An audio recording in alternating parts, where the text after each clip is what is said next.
India America ബന്ധത്തിൽ വിള്ളല് വീഴ്ത്തിയ പന്നുവിന്റെ വധശ്രമ കേസിലും നിയുക്ത പ്രസിഡന്റ് ഡൊണാൾഡ് ട്രംപ് പുതിയ തീരുമാനം പ്രഖ്യാപിച്ചു. ഖലിസ്ഥാൻ നേതാവായ ഗുർബന്തുവന്ത് സിംഗ് പന്നുവിനെ അമേരിക്കയിൽ വധിക്കാൻ ഗൂഢാലോചന നടത്തിയെന്ന കേസിൽ മുൻ ഇന്ത്യൻ റോ ഉദ്യോഗസ്ഥൻ വികാസ് യാദവിനെ പ്രതിയാക്കിയ മാൻഹട്ടൻ ഫെഡറൽ പ്രോസിക്യൂട്ടറെ ട്രംപ് നീക്കം ചെയ്തു. പകരം പുതിയ പ്രോസിക്യൂട്ടറെയും ട്രംപ് നോമിനേറ്റ് ചെയ്തു. ഡാമിയൻ വില്യംസിന് പകരം മാൻഹാട്ടൻ ഡിസ്ട്രിക്ട് പ്രോസിക്യൂട്ടറായി സെക്യൂരിറ്റീസ് ആൻഡ് എക്സ്ചേഞ്ച് കമ്മീഷൻ മുൻ ചെയർമാനായ ജയ് ക്ലെയ്റ്റെയാണ് ട്രംപ് നിയമിച്ചത്. അമേരിക്കയെ വീണ്ടും മഹത്തരമാക്കാനുള്ള ശ്രമങ്ങളാണ് താൻ നടത്താൻ പോകുന്നത് എന്ന് വ്യക്തമാക്കിക്കൊണ്ടാണ് ട്രംപ് ഇക്കാര്യം അറിയിച്ചത്. ജയ് സത്യത്തിന്റെ കരുത്തുറ്റ പോരാളിയായിരിക്കുമെന്ന പ്രതീക്ഷയും നിയുക്ത പ്രസിഡന്റ് പങ്കുവച്ചു. അതേസമയം ട്രംപ് അധികാരമേറ്റ ശേഷം ജയ് ക്ലെയ്റ്റന്റെ നിയമനത്തിന് സെനറ്റ് അംഗീകാരം നൽകണം. അതിനുശേഷമാകും ജയ് ക്ലെയ്റ്റർ ചുമതലയേൽക്കുന്നത്.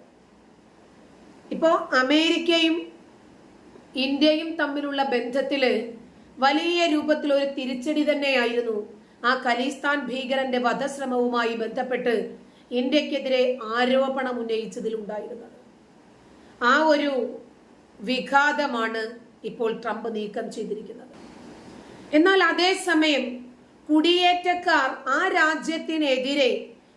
രാജ്യത്തിന്റെ താല്പര്യത്തിനെതിരെ സ്വതന്ത്രമായി തീരുമാനമെടുക്കുകയോ നിലപാട് ഘടിപ്പിക്കുകയോ ചെയ്താൽ ശക്തമായ രൂപത്തിൽ ആ രാജ്യത്തെ മറ്റുള്ള ആളുകൾ അതിനെ പ്രതിരോധിക്കുകയാണ്. പക്ഷേ കുടിയേറ്റക്കാർ ഓരോ രാജ്യത്തും ചെന്നിട്ട് അവരുടെ താല്പര്യങ്ങൾ മുഖവിലക്കെടുത്ത് അവരുടെ മതവും മത താല്പര്യവും ആ രാജ്യത്ത് വളർത്താൻ ശ്രമിക്കുന്നതിന്റെ ഭാഗമായി യൂറോപ്യൻ രാജ്യങ്ങൾ ഈ മുസ്ലിം കുടിയേറ്റക്കാരെ കൊണ്ട് അനുഭവിക്കുന്ന പ്രശ്നങ്ങളൊക്കെ നമ്മൾ കാണുന്നുണ്ട്. ഇപ്പോൾ ട്രംപ് വീണ്ടും അമേരിക്കൻ പ്രസിഡന്റായി തെരഞ്ഞെടുക്കുമ്പോൾ ഏറ്റവും ആശങ്കയിലായിരിക്കുന്നത് മെക്സിക്കൻ അഭയാർത്ഥികളാണ്. വീണ്ടും പ്രസിഡന്റായി തെരഞ്ഞെടുക്കപ്പെട്ടാൽ ആദ്യം ചെയ്യുന്ന കാര്യങ്ങളിൽ ഒന്ന് ഈ അഭയാർത്ഥികളെ നാടുകടത്തലായിരിക്കുമെന്നാണ് തെരഞ്ഞെടുപ്പ് പ്രചാരണ വേദികളിലെല്ലാം ട്രംപ് പ്രഖ്യാപിച്ചത്. എന്നാൽ ഇപ്പോൾ ഒരു മാധ്യമം പുറത്തുവിട്ട ഒരു മെക്സിക്കൻ അഭയാർത്ഥിയുടെ പ്രതികരണമാണ് ചർച്ചയാകുന്നത്. നാടുകടത്തിയാലും താൻ ട്രംപിനെ പിന്തുണയ്ക്കുമെന്നാണ് 25 വർഷമായി അമേരിക്കയിൽ താമസിക്കുന്ന ഒരു മെക്സിക്കോക്കാരൻ ചാനലുകാരോട് പറഞ്ഞത്. ഗലാസിയോ വെലസ്ക്വിസ് എന്ന മെക്സിക്കൻ അഭയാർത്ഥിയാണ് ഈ പ്രഖ്യാപനം നടത്തിയിരിക്കുന്നത്. ടെക്സാസിലെ ഹൂസ്റ്റണിലാണ് കഴിഞ്ഞ 25 വർഷമായി ഇയാൾ അനധികൃതമായി താമസിക്കുന്നത് എന്ന് പറയപ്പെടുന്നു. ഇയാളുടെ 2 മക്കളും അമേരിക്കൻ പൗരന്മാരാണ്. ഡൊണാൾഡ് ട്രംപിനെ എക്കാലത്തും പിന്തുണച്ചിരുന്ന തന്നെ നാടുകടത്തിയാലും ട്രംപിനെ തന്നെ പിന്തുണയ്ക്കും എന്നാണ് ഗലാസിയോ തറപ്പിച്ചു പറയുന്നത്. ട്രംപിന്റെ സാമ്പത്തിക നയങ്ങളെയാണ് താൻ പിന്തുണയ്ക്കുന്നത് എന്നാണ് ഇയാൾ അതിനെ ന്യായീകരണമായി പറയുന്നത്. എന്നാൽ അഭയാർത്ഥികളെ നാടുകടത്താനുള്ള നീക്കം മനുഷ്യത്വരഹിതമാണെന്നും അയാൾ അഭിപ്രായപ്പെടുന്നുണ്ട്. അഭയാർത്ഥിയുടെ വാക്കുകൾ ട്രംപിന്റെ ആരാധകർ ഇപ്പോൾ ഏറ്റെടുത്തിട്ടുണ്ട്. അതേസമയം താൻ നാടുകടത്തലിനെ ഭയപ്പെടുന്നില്ല എന്നാണ് ഗലാസിയോ പറയുന്നത്. തന്നെ അഥവാ നാടുകടത്തിയാൽ തന്നെ അത് മക്കളുടെ നല്ലതിനു വേണ്ടി മാത്രമാണ് എന്ന് കരുതുമെന്നും അയാൾ പറയുന്നു. അതേസമയം അമേരിക്കയിൽ അഭയാർത്ഥിയായി കഴിയുന്ന മെക്സിക്കൻ വംശജനായ സീസർ എസ്പിനോസ തനിക്ക് ഗ്രീൻ കാർഡ് ഉണ്ടെങ്കിലും മെക്സിക്കോയിലേക്ക് പോകേണ്ടി വരുമോ എന്ന ഭയത്തിലാണ് കഴിയുന്നത് എന്ന് മാധ്യമങ്ങളോട് പറയുന്നു. കഴിഞ്ഞ 33 വർഷമായി അമേരിക്കയിൽ താമസിക്കുകയാണ് ഇയാൾ. സീസറിന്റെ ഭാര്യയായ കരീന അമേരിക്കൻ പൗരത്വമുള്ളയാളാണ്. എന്നാൽ ട്രംപ് വിജയിച്ചതറിഞ്ഞ് താൻ പൊട്ടിക്കരഞ്ഞു എന്നാണ് അയാൾ വെളിപ്പെടുത്തുന്നത്. മെക്സിക്കൻ അഭയാർത്ഥികൾക്കായി ഒരു ഗ്രൂപ്പ് സംഘടിപ്പിച്ച സീസർ പറയുന്നത് എല്ലാവരും ഭയപ്പെട്ടാണ് കഴിയുന്നത് എന്നാണ്. നിയമവിരുദ്ധമായി താമസിക്കുന്നവരെ നാടുകടത്താനുള്ള നടപടികളുടെ ചുമതലക്കാരനായി ട്രംപ് നിയോഗിച്ച ടോം ഹോമാൻ പറയുന്നത് ഇവരെ നാടുകടത്തുന്നതിന് സൈന്യത്തിന്റെ സഹായവും തേടുമെന്നാണ്. നിലവിൽ അമേരിക്കയിൽ 2 കോടിയോളം പേരാണ് നിയമവിരുദ്ധമായി കുടിയേറി താമസിക്കുന്നത്. ഇവർക്ക് വേണ്ടി കോൺസർവേഷൻ ക്യാമ്പുകൾ കോൺസെൻട്രേഷൻ ക്യാമ്പുകൾ ഒരുക്കുമെന്നത് ഉൾപ്പെടെയുള്ള വാർത്തകൾ ഹേമാൻ തള്ളിയിട്ടുണ്ട്. എന്തായിരുന്നാലും അഭയാർത്ഥികളെ നാടുകടത്താൻ അനധികൃതമായി കുടിയേറി വന്നവരാണെങ്കിൽ അമേരിക്കയുടെ നിലനിൽപ്പിന് വേണ്ടി അത് അനിവാര്യമാണ് എന്ന വിഷയത്തിൽ ട്രംപ് ഉറച്ചു നിൽക്കുമ്പോൾ ആ കുടിയേറ്റക്കാരിൽ ഒരാൾ പറയുന്നു തന്റെ മക്കൾ അമേരിക്കൻ പൗരത്വമുള്ളവരാണ്, അവരുടെ കൂടി നന്മയ്ക്കു വേണ്ടിയായിരിക്കും ട്രംപ് അത് ചെയ്യുന്നത് എന്ന് ഉറച്ചു പറയുന്നതിൽ അത്ഭുതം തന്നെയാണ്. ട്രംപിനെ പല ആളുകളും ഭയക്കുന്നുണ്ട്. പ്രത്യേകിച്ച് ഇറാൻ ആയിരുന്നാലും ഹമാസ് ആയിരുന്നാലും ട്രംപിന്റെ വരവ് വളരെ ഭയപ്പാടോടുകൂടി തന്നെയാണ് നോക്കിക്കാണുന്നത്. ട്രംപിനെ വധിക്കാൻ പദ്ധതിയിട്ടതിന്റെ സൂത്രധാരന്റെ ചിത്രം പുറത്തുവിട്ടു. ഡെയിലി മെയിൽ എന്ന മാധ്യമത്തിലൂടെയാണ് ഇയാളുടെ ചിത്രം ലോകം കാണുന്നത്.